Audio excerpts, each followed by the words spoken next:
Hello students, welcome to you all on official YouTube channel of Sanskaram Group of Schools.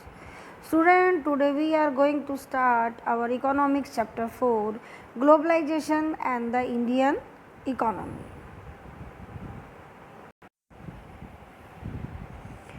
Student, as you know, the name of the chapter suggests globalization and the Indian economy. It means कि what is globalization and how it affect the Indian economy, we are going to discuss in this chapter.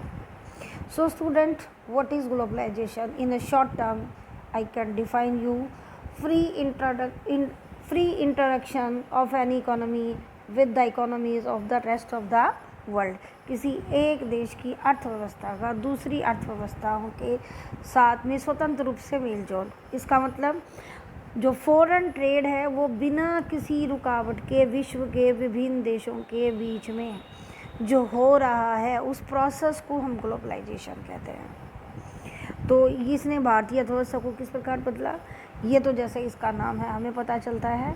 But student, first we are going to discuss how the foreign trade change the world's economy. विदेशी व्यापार ने विश्व की अर्थव्यवस्थाओं को किस प्रकार बदला, क्या क्या कारक थे जिनसे विदेशी व्यापार का स्वरूप बदला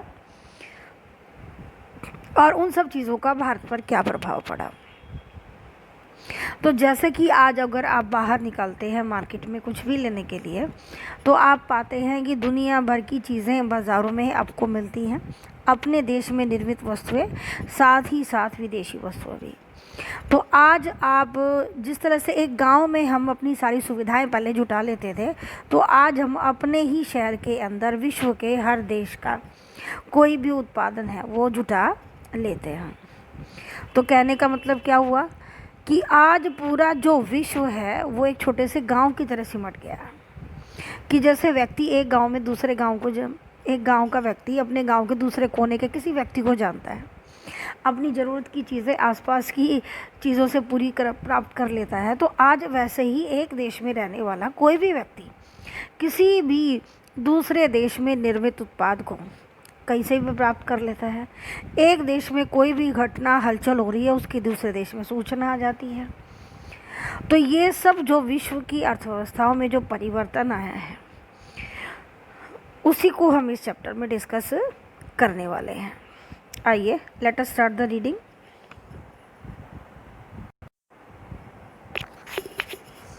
As consumer in today's world, some of us have a wide choice of goods and service before us.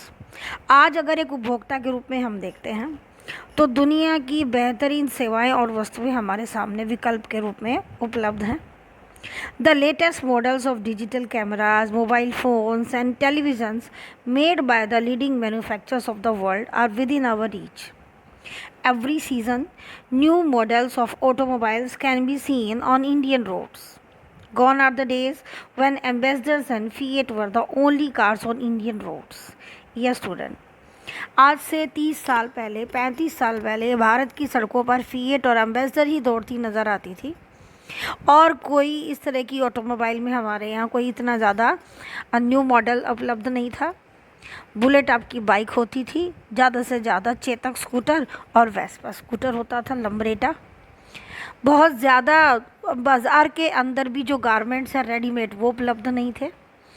जो आज फूड स्टफ़ रेडीमेड आप मार्केट से ख़रीदते हैं वो उपलब्ध नहीं था.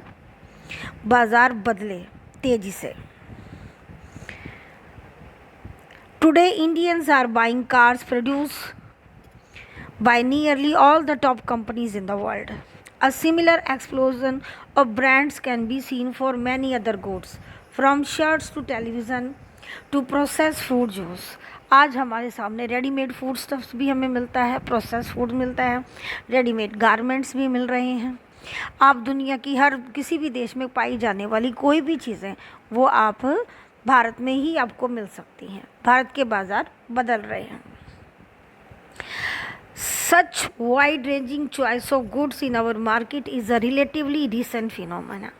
आज जो हमारे यहाँ ये शॉपिंग मॉल्स और ब्रांडेड प्रोडक्ट्स जो हम देख रहे हैं, डिफरेंट ब्रांडेड शोरूम्स देख रहे हैं, ये एक नई घटना है. You would not have found such a wide variety of goods in Indian markets even before 2 decades back. मैं उसमें थोड़ा सा ऐड करना चाहूँगी 30 साल के आसपास, बिफोर 91, क्योंकि अभी 2020 है तो 1991 के बाद ये सब शुरू हुआ। तो बिफोर 30 ईयर्स ये मार्केट्स, ये सब चीज़ें पूरे भारत में उपलब्ध नहीं थी। In a matters of years our markets have been transform, और हमारे बाज़ार बदले हैं कुछ ही सालों में। How do we understand these rapid transformation, इन बदलावों को हम कैसे समझें। What are the factors that are bringing about these changes, क्या कारक रहे जिनकी वजह से ये बदलाव आया। तो यहाँ थोड़ा सा डिस्कस करना चाहूँगी। Birth of multinational companies, development of IT sector, means of transport, means of communication में जो डेवलपमेंट हुई वो इसके लिए काफ़ी हद तक जिम्मेदार है। वैश्विक व्यापार के अंदर जो तेज़ी आई उसके लिए संचार के साधनों का विकास, आपकी आईटी तकनीकी सेक्टर का विकास, और साथ ही साथ बहुराष्ट्रीय कंपनियों का जन्म, ये कुछ चीज़ें। तो इसके साथ ही साथ एक वैश्विक संस्था जो विदेशों के, विभिन्न देशों के बीच में विदेशी व्यापार को सुचारू रूप से चलाने के लिए बनाई गई, WTO, वर्ल्ड ट्रेड ऑर्गेनाइजेशन। यह 1995 में बनाई गई थी। उससे पहले जो एक संस्था थी वो इतनी मतलब इफ़ेक्टिव नहीं थी, वो पर्टिकुलर कुछ ही काम कर रही थी, वो विदेशी व्यापारों के डिस्प्यूट ही सुलझा रही थी। लेकिन उसको सुचारू रूप से चलाना, उसमें तेज़ी लाना और देशों के बीच में पारदर्शिता लाना, वो सब नहीं था उसके अंदर। तो इन सब चीज़ों ने कहीं ना कहीं दुनिया की विभिन्न अर्थव्यवस्थाओं को बदला और भारत की भी अर्थव्यवस्था को बदला। तो आइए अब ये जो विदेशी व्यापार में जो बदलाव आया उसके कारक क्या क्या थे, उनको वन बाय वन हम डिस्कस करके चलेंगे इस चैप्टर में। प्रोडक्शन अक्रॉस कंट्रीज, हम देखेंगे कि दुनिया के विभिन्न देशों में बिफोर 1991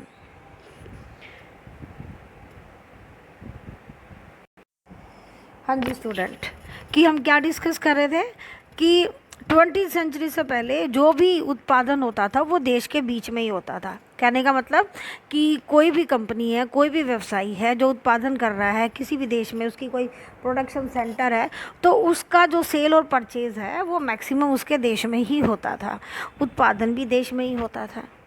और देश के बाहर विदेशी व्यापार जो होता था, उसमें जो भी विदेशी व्यापार होता था तो अक्सर उसके अंदर जो प्रोडक्ट्स एक्सचेंज होते थे, एक्सपोर्ट और इंपोर्ट डिफरेंट कंट्रीज़ के बीच में, वो कच्चा माल होता था या फूड स्टफ होता था, सीरियल्स वगैरह, ये सब चीज़ें होती थी, फिनिश प्रोडक्ट आज की तरह नहीं। What crossed the boundaries of these countries were raw material, food stuff and finished products. विदेशी व्यापार में उस वक्त जो वस्तुएं एक दूसरे देश के बीच में आदान प्रदान होती थी वो कच्चा माल होता था, फूड स्टफ या फिनिश प्रोडक्ट होते थे, यानी कि भाई जैसे गेहूँ चावल वगैरह इस तरह का, या आयरन ओर्स हैं, मिनरल्स हैं, या फिनिश प्रोडक्ट्स हैं जो कि व्हीकल्स वगैरह लगा लो, बहुत ज़्यादा और चीज़ें गारमेंट्स वगैरह ये सब चीज़ें नहीं थी। Colonies such as India exported raw material and food stuff and imported finished goods. Bharat क्या करता था, विदेशों से एक्सपोर्ट करता था कच्चा माल देता था, फूड स्टफ, और खरीदता क्या था, फिनिश गुड्स, स्पेशली रेडीमेड जो विदेशी कपड़ा खासकर, और हम तकरीबन लेते थे खाद वगैरह, fertilizers. Trade were the main channel connecting distant countries, और एक देश के बीच में और दूसरे देश के बीच में जो संबंध होता था वो व्यापार के थ्रू अधिकतर होता था। This was before large companies called multinational corporations emerge on the scene, और ये सब होता था तब जब तक मल्टीनेशनल कॉरपोरेशंस नहीं आई थी। मल्टीनेशनल कॉरपोरेशन मीन बहुराष्ट्रीय कंपनियाँ क्या है ये, MNC a company that own or control production in more than one nation. एक बहुराष्ट्रीय कंपनी वो कंपनी होती है जो नियंत्रित करती है और उसका स्वामित्व जो होता है वो एक और उत्पादन करती है और एक से अधिक देशों में उत्पादन करती है, नियंत्रित करती है। MNCs set up office and factories for production in regions where they can get cheap labor and other resources. और ये बहुराष्ट्रीय कंपनी अपने दफ्तर, अपनी फैक्ट्रियाँ उत्पादन के लिए उन्हीं क्षेत्रों में खोलती हैं जहाँ उन्हें सस्ते मजदूर मिलते हैं या कच्चा माल मिलता है या बिजली पानी सुविधाएं उपलब्ध होती हैं। ये क्यों करती हैं ऐसा? This is done so that the cost of production is low and the MNCs can earn greater profits, ताकि जो उत्पादन की लागत है वो कम से कम आए और बहुराष्ट्रीय कंपनी व्यापार करके उस चीज़ को बेच के अधिकतम से अधिकतम पैसा कमाए। Consider the following example. इस एग्जाम्पल को फॉलो करने से पहले मैं आपके साथ डिस्कस करना चाहूँगी कि मैंने आपको बताया कि फॉरेन ट्रेड ने दुनिया को बदला। फॉरेन ट्रेड का तरीका ही बदल गया। वो किस वजह से बदला? एक फैक्टर है मल्टीनेशनल कंपनीज, कॉरपोरेशंस, एक ही बात है। तो ये बहुराष्ट्रीय कंपनियों ने विदेशी व्यापार का स्वरूप ही बदल दिया और वही जो स्वरूप बदला हमारे सामने आज वो ग्लोबलाइजेशन, उस प्रक्रिया को हम वैश्वीकरण कहते हैं, क्योंकि आज समूचा विश्व एक गांव की तरह सिमट गया है संचार के साधनों के द्वारा और यातायात के साधनों के द्वारा। एक व्यक्ति की पहुंच पूरे विश्व में हो गई है, उसके बाज़ार में हो गई है। कोई भी व्यापारी किसी भी देश में अपना सामान बेच सकता है, फ्री ट्रेड हो गया है। तो किस तरह से बहुराष्ट्रीय कंपनियां ये सब कर पाई कि एक से ज़्यादा देश में उत्पादन कर पाई, वो हम पढ़ते हैं। Spreading of production by an MNC। ये हम एक MNC का एग्जाम्पल लेके चलते हैं बेटा। A large MNC producing industrial equipment design its products in research center in the United States and then has the component manufactured in China. These then shipped to Mexico and Eastern Europe where the products are assembled and the finished products are sold all over the world. Meanwhile, the company's customer care is carried out through call centers located in India. कि एक MNC है जो industrial equipment बनाती है, वो design होते हैं USA के अंदर, कंपोनेंट मैन्युफैक्चर होते हैं चाइना में, शिपिंग करके उसको मैक्सिको और ईस्टर्न यूरोप में ले जाया जाता है जहाँ उनको असेंबल किया जाता है, फिनिश प्रोडक्ट में चेंज किया जाता है और फिर पूरे वर्ल्ड के अंदर उसको बेचा जाता है। और उसके बाद कंपनी अपना कस्टमर केयर है वो इंडिया में सेटअप करती है। क्यों करती है और ये सब क्या क्या है ये हम आगे बाद में 1 by 1 करेंगे। So see the image. This is a call center in Bengaluru, equipped with telecom facilities and access to the internet to provide information and support to customers abroad. विदेशी जो हमारे ग्राहक हैं उनसे बात करने के लिए, उन तक सूचना पहुंचाने के लिए आप देखोगे कि ये कंप्यूटर्स हैं, इंटरनेट के थ्रू जो ये यंग लोग हैं उनसे कनेक्टेड हैं, डील कर रहे हैं। तो ये सब सुविधाएं कैसे हो पा रहा है, इसी को हम आगे लेके चलते हैं कि क्यों ये सब किया। तो ये एक एग्ज़ाम्पल है जिसमें हम देख रहे हैं कि मल्टीनेशनल कंपनी है वो एक से ज़्यादा देशों में बिज़नेस ऑर्गेनाइज कर रही है। कैसे? ये देखिए, क्योंकि जो आर्किटेक्ट हैं, डिज़ाइनर हैं, वो USA के अंदर अवेलेबल है, तो वो ब्रेन उधर से ले लिया। रॉ मटेरियल सस्ता है चाइना में, लेबर सस्ती है चाइना में, क्योंकि चाइना में पॉपुलेशन बहुत ज़्यादा है, अबंडेंट लेबर है, विशाल देश है, तो वहाँ रिसोर्सेज की भरमार है, तो वहाँ की देश की पॉलिसीज़ भी ऐसी है कि वो फॉरेन कंपनीज़ को यहाँ अपने यहाँ अट्रैक्ट करते हैं, तो बिजली पानी दूसरी सुविधाएं वो सस्ती उपलब्ध करा रहे हैं। तो इसका मतलब कंपोनेंट मैन्युफैक्चर के लिए वहाँ यूनिट एस्टेब्लिश करने में कोई प्रॉब्लम नहीं है। उसके बाद जो उनका असेंबल्स क्योंकि वर्ल्ड मार्केट जो पूरा यूरोप है जहाँ पर ये इंडस्ट्रियल इक्विपमेंट जाते हैं वो ईस्टर्न यूरोप और मैक्सिको, क्योंकि वो वर्ल्ड मार्केट का क्लोजर एरिया है, उधर इनको असेंबल करा दिया। अब इंडिया में एजुकेटेड यूथ ढेरों अबंडेंटली अवेलेबल है, क्योंकि इंडियन लोग जो है ना वो कि उनको लिंग्विस्टिक प्रॉब्लम नहीं आती है, वो कि दुनिया की किसी भी भाषा को बहुत बेहतरीन तरीके से बोल लेते हैं। तो इसलिए हम क्या देख पाते हैं कि भारत के अंदर ऐसे युवाओं की कोई कमी नहीं है जो कस्टमर केयर सेंटर्स को में जो अच्छी तरह से चला सकते हैं, काम कर सकते हैं, दुनिया की किसी भी भाषा में बोल सकते हैं थोड़ी सी ट्रेनिंग के बाद। और वो यहाँ लेबर यहाँ भी सस्ता है। अगर यही कॉल सेंटर आप अमेरिका में कोई मल्टीनेशनल कंपनी सेटअप करती है तो कई हज़ार डॉलर उसको एक बंदे के ऊपर खर्च करना पड़ेगा, जबकि वही सिर्फ $500 यानी कि 10,000 20,000 डॉलर में पर बंदे की सैलरी वो, अगर वो कस्टमर केयर सेंटर अमेरिका में है तो वो पॉसिबल है। लेकिन अगर वो इंडिया में है तो $500-600 का ही खर्चा उसको सारा पड़ता है, यानी कि हो गई कॉस्ट कटिंग। तो यही हम देखते हैं कि कॉस्ट कटिंग के लिए एमएनसी ऐसा करती हैं कि वो एक से ज़्यादा देशों में अपने प्रोडक्शन को फैलाती हैं। It is a complex process.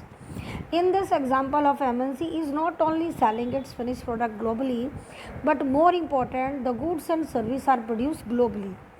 कि ना वो चीज़ें बना रही हैं पूरे विश्व में, बल्कि वो उसको बेच भी रही हैं, सर्विसेज को, सेवाओं को। खाली प्रोडक्ट नहीं बन रहा, सर्विस भी प्रोवाइड की जा रही हैं। As a result production is organised in a increasingly complex ways. अभी दुनिया की बहुत सारी ऐसी कंपनीज़ हैं जो कि डॉक्टर्स हो गए या जैसे लॉयर्स हो गए, आप किसी भी कंट्री से हायर कर सकते हैं। वो डॉक्टर यहाँ आकर आपका ट्रीटमेंट कर देगा, आप वहाँ जा सकते हैं, क्योंकि पहले ऐसा नहीं था। You can by any service from any country. The production process is divided into small parts and spread out across the globe. In the above example, China provide the advantage of being a cheap manufacturing location. Mexico and Eastern Europe are useful for their closeness to the markets in the US and Europe. And India has highly skilled engineers who can understand the technical aspects of production. It also has educated English speaking youth who can provide customer care services. And all this probably can mean 50 to 60% cost saving for the MNCs. The advantage of spreading out production across the borders to the multinational can be truly immense, कि उनको बहुत अधिक फ़ायदा होता है विश्व के विभिन्न देशों में अपने उत्पादन को फैलाने में। अब हम ये देखते हैं स्टूडेंट्स कि किस तरह से ये मल्टीनेशनल कंट्रीज़ अपने प्रोडक्शन को दूसरे देशों में किन किन तरीक़ों से फैलाती हैं, कि कैसे ये उसको दूसरे कंट्रीज़ के अंदर अपनी प्रोडक्शन को, अपनी पहुंच को बना पाती हैं, मार्केट में पकड़ कैसे बनाती हैं। In general MNC set up production where it is close to the market. Mostly तो एमएनसी अपना प्रोडक्शन सेंटर वही बनाती है जहाँ बाज़ार नज़दीक होता है। Where there is skilled and unskilled labour available at low cost and where the availability of other factors of production is a short. In addition MNCs might look for government policies and look after their interest. You will read more about the policies later in the chapter. आगे हम इसी को पढ़ेंगे कि कई देश अपने यहाँ विदेशी कंपनियों का स्वागत भी करते हैं कि आइए हमारे यहाँ प्रोडक्शन सेंटर स्टैब्लिश कीजिए, क्योंकि जब कोई विदेशी कंपनी आपके देश में उद्योग खोलेगी तो क्या आपके लोगों को रोज़गार नहीं मिलेगा। भारत जैसा देश है, चीन जैसा देश है, जहाँ पॉपुलेशन की भरमार है, उन्हें ऐसे उद्योगों की सख्त ज़रूरत है, ऐसी कंपनीज़ की सख्त ज़रूरत है कि वो अपने प्रोडक्शन सेंटर्स हमारे देश में खोलें।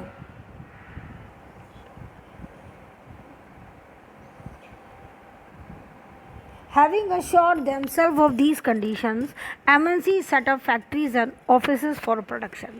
तो इन देशों की, जो हमारे देश है या और जो दूसरे देश है चाइना जैसे, यहाँ की सरकारों को इन मल्टीनेशनल कंपनीज़ के फेवर में कुछ लॉ बनाने पड़ते हैं, इन्हें कुछ सुविधाएं देनी पड़ती हैं, और जब ये सुनिश्चित हो जाती हैं तो ये उन देशों में अपने प्रोडक्शन सेंटर खोल देती हैं।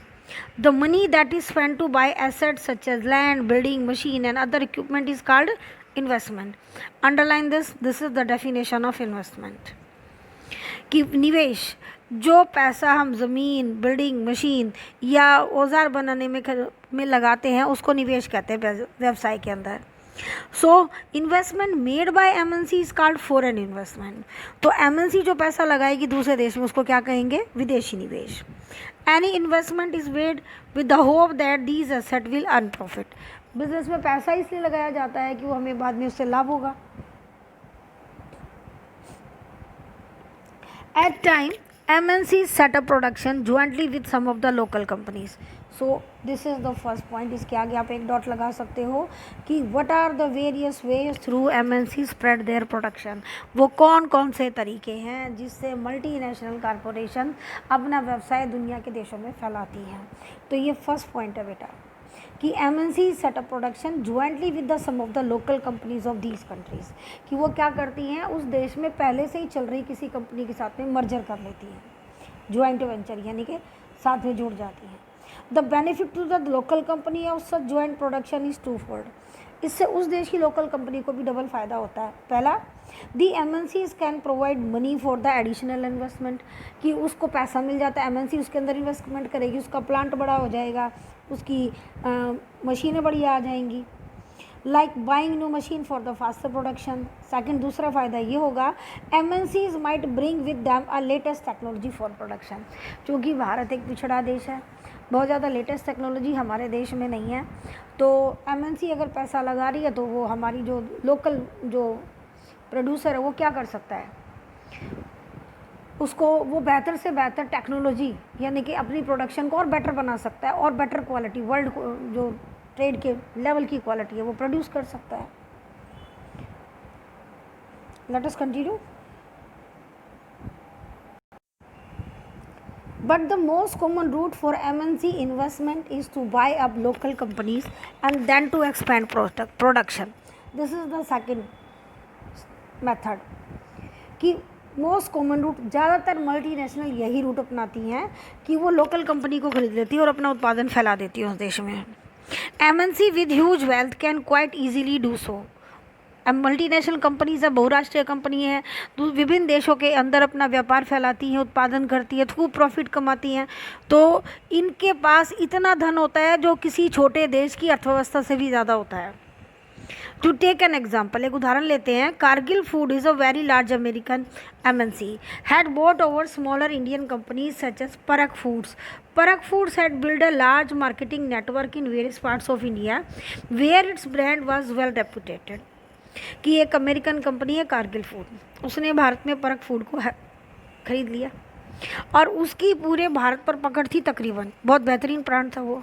आल्सो परक फूड हैज़ 4 ऑयल रिफाइनरी, उसके पास 4 तेल की रिफाइनरी थी। Whose control has now shifted to Cargill, Cargill ने उसको खरीद लिया। Cargill is now the largest producer of edible oil in India with the capacity to make 5 million pouches daily. 5 million pouch है वो डेली बनाती है ये कारगिल कंपनी आज। जबकि यही तो, ये सब क्या है, पहले रथ गगन डालडा ये घी हमारे यहाँ आता था, अब चारों तरफ देखो तो फॉर्चून रिफाइन, सिर्फ रिफाइन, ये कारगिल वही है वो। Clear? In fact many of the top MNCs have wealth exceeding the entire budget of the developing country governments. With such enormous wealth, imagine the power and the influence of these MNCs. कि ये विदेशी कंपनियों, ये दूसरे देश में छोटी मोटी कंपनियों को खरीदती हैं, उनके नाम से अपने प्रोडक्ट को बेचती हैं और वहाँ के बाज़ार पर कब्जा कर लेती हैं। और मैंने जैसा कि आपको पहले ही बताया कि ये विदेशी कंपनियाँ इतनी शक्तिशाली होती हैं कि किसी देश के आर्थिक बजट से भी ज़्यादा इनका खुद का एक्सपेंडिचर होता है, इनकी एसेट्स उससे ज़्यादा होती हैं। There is another way in which MNC control production, ये थर्ड आपका तरीका है बेटा, इसको थर्ड पॉइंट लगाइए।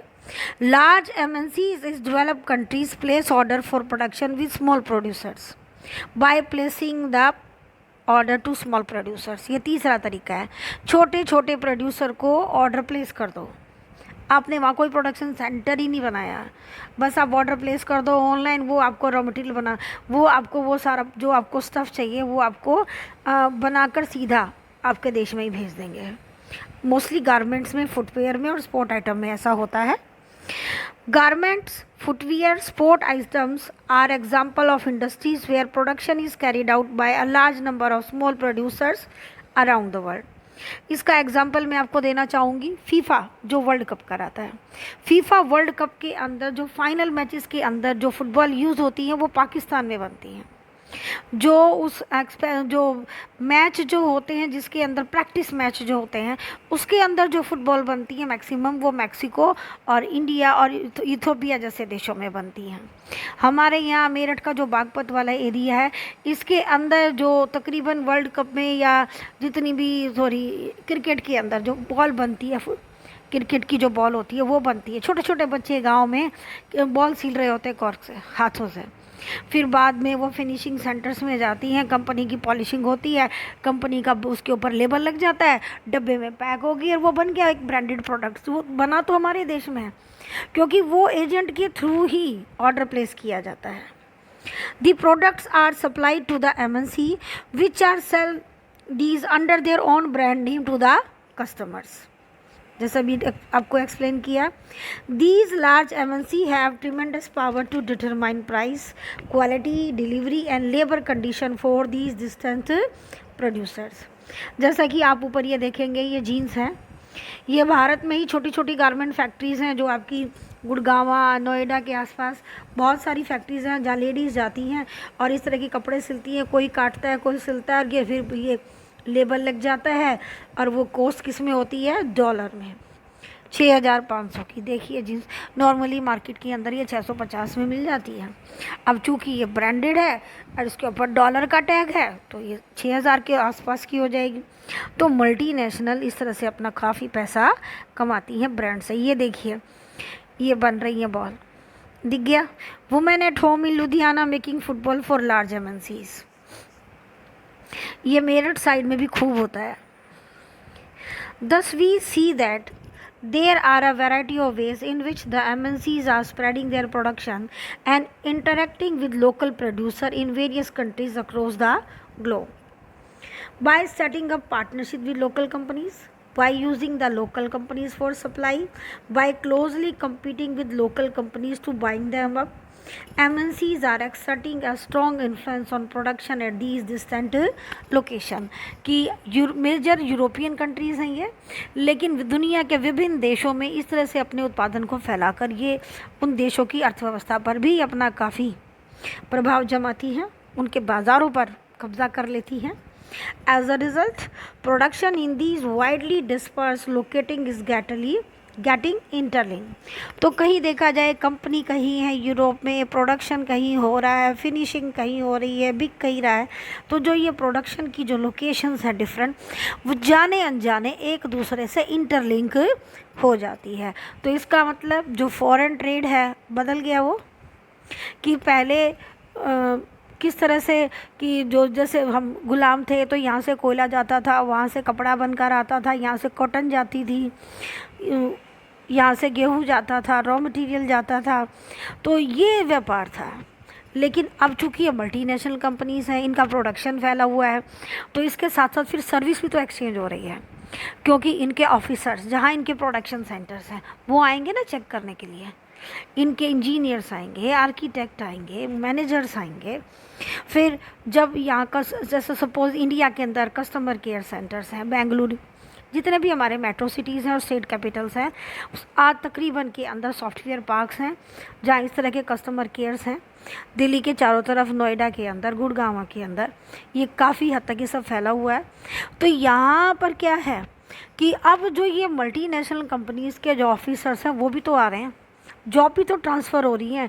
यहाँ से इंडिया से उन लोगों को फ़ॉरेन भेजा जाता है ट्रेनिंग के लिए, वहाँ से वो लोग आते हैं यहाँ ट्रेनिंग के देने के लिए या काम करने के लिए। तो सर्विस भी एक्सचेंज हो रही है, गुड्स एक्सचेंज नहीं हो रही, सर्विस भी हो रही है। तो जब एक व्यक्ति दूसरे देश में इधर इस तरह से आ जा रहा है तो कहीं ना कहीं कल्चरली भी हम क्या हो रहे हैं, आपस में एक्सचेंज कर रहे हैं। देयर इज़ अ इंटरलिंकिंग कि कल्चरल, पॉलिटिकल, सोशल और इकोनॉमिक चारों ही डायमेंशंस में डिफरेंट कंट्री हैं, आज वो इंटरकनेक्टेड हो रहे हैं। और इसी इंटरकनेक्टेडनेस को ग्लोबलाइजेशन कहा जाता है, जिसमें MNC का एक मेजर रोल है। So student, this is the end of the part 1। If you like the explanation, please like my video and subscribe it. Thank you.